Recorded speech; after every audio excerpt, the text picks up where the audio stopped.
அனைவருக்கும் வணக்கம். உங்கள் அனைவரையும் தஞ்சை சமையலறையில் சந்திப்பதில் மிக்க மகிழ்ச்சி.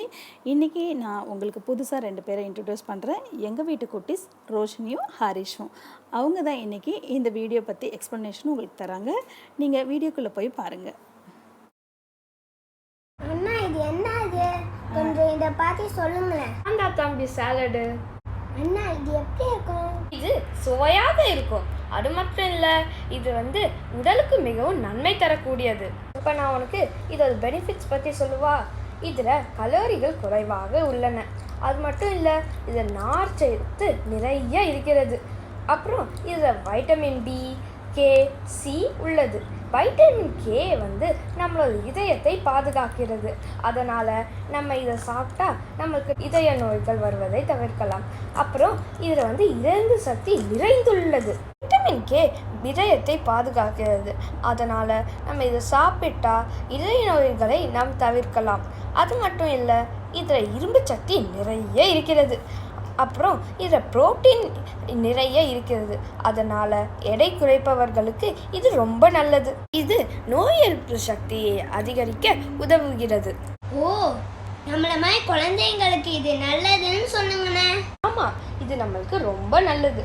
நம்ம அம்மா நம்மளுக்கு சத்துள்ள உணவு தான் பண்ணி தந்திருக்காங்க. நம்ம அம்மா எப்படி செஞ்சாங்கன்னு பார்க்கலாம். நம்ம சேனல் சப்ஸ்கிரைப் பண்ணாதவங்க சப்ஸ்கிரைப் பண்ணிடுங்க.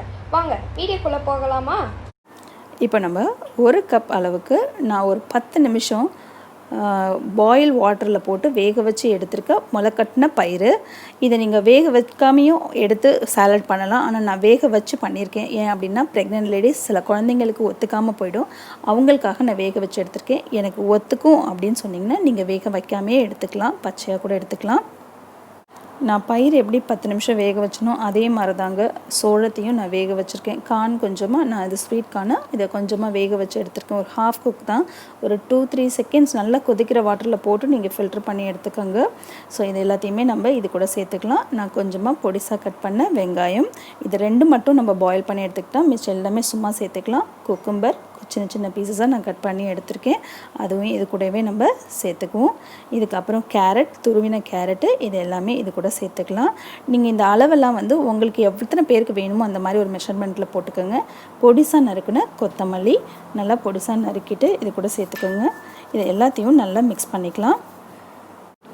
இது கூடவே கொஞ்சமாக பொடிசாக கட் பண்ண பச்சை மாங்காய் இருந்தால் ரொம்ப நல்லாயிருக்கும், சேர்த்துக்கோங்க. கொஞ்சோண்டு கேப்சிகம் நான் கட் பண்ணியிருக்கேன். நீங்கள் க்ரீன் சில்லி வேணாலும் ஆட் பண்ணிக்கலாம். நான் கேப்சிகம் போட்டிருக்கேன். குழந்தைங்க காரம் தாங்க மாட்டாங்க. பொடிசாக கட் பண்ண புதினா. உங்களுக்கு இந்த டேஸ்ட் பிடிக்கலன்னா யூஸ் பண்ணாதீங்க. இப்போ இது கூட நம்ம எந்த சால்ட்டும் ஆட் பண்ணலைங்க. இப்போ நான் ஃபைனலாக சால்ட் ஆட் பண்ணியிருக்கேன்.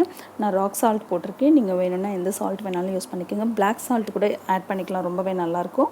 இது சாட் மசாலா ஒரு 1/2 டீஸ்பூன் அளவுக்கு நான் சாட் மசாலா போட்டிருக்கேன். உங்களுக்கு கொஞ்சம் ஸ்பைஸியாக வேணும்னா இன்னும் கொஞ்சம் கூட நீங்கள் போட்டுக்கலாம். நான் கம்மியாக தான் போட்டிருக்கேன்.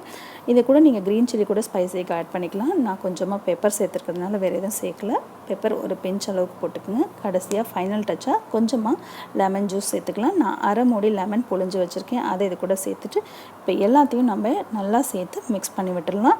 அவ்வளோதாங்க, நம்ம சாலட் ரெடி ஆகிடுச்சு. இது நீங்கள் மார்னிங் பிரேக்ஃபாஸ்ட்டாகவும் எடுத்துக்கலாம், இல்லை ஸ்நாக்ஸாக குழந்தைங்களுக்கு ஒரு 9 மணிக்கு நமக்கு பிரேக் டைம் இருக்கும்போது அந்த மாதிரி கொடுத்து அனுப்பலாம். ஆஃபீஸில் போகிறவங்களுக்கு ஒரு பிரேக் கிடைக்கும் எனக்கு அப்படின்னா அந்த டைமில் கூட நீங்கள் எடுத்துகிட்டு போகலாம். இது மாதிரி ஹெல்த்தியாக சாப்பிட்டோன்னா நம்ம உடம்புக்கு ரொம்பவே நல்லது. ஸோ நீங்கள் ட்ரை பண்ணி பாருங்கள். அவ்வளோதான், ஃபைனலாக நமக்கு ரெடி ஆகிடுச்சு நம்மளோட சூப்பரான சுவையான சாலட். இது கூட நீங்கள் கொஞ்சமாக வேணால் பொடிசாக கட் பண்ணி தக்காளி கூட ஆட் பண்ணிக்கலாம். அது உங்களோட விஷ் தான். நான் லெமன்லாம் போட்டிருக்கிறதுனால தக்காளி இன்றைக்கி ஆட் பண்ணல. நீங்கள் வேணும்னா மாங்காய் இல்லைன்னா ஆம்ச்சூர் பவுடர் கூட ஒரு அரை கரண்டி போட்டுக்கிட்டிங்கன்னா ரொம்பவே டேஸ்ட்டாக இருக்கும். இந்த சாலட் ரெசிபி உங்கள் எல்லாருக்கும் பிடிச்சிருக்கும்னு நினைக்கிறேன். இந்த வீடியோ கூட உங்கள் எல்லாருக்கும் பிடிச்சிருக்கும்னு நினைக்கிறேன். பிடிச்சிருந்துச்சுன்னா லைக் பண்ணுங்கள், ஷேர் பண்ணுங்கள், கமெண்ட் பண்ணுங்கள். சப்ஸ்கிரைப் பண்ணாதவங்க சப்ஸ்கிரைப் பண்ணிக்கோங்க. உடனுக்குடன் வீடியோக்களை தெரிந்து கொள்ள பெல் பட்டனை ப்ரெஸ் பண்ணுங்கள். நன்றி.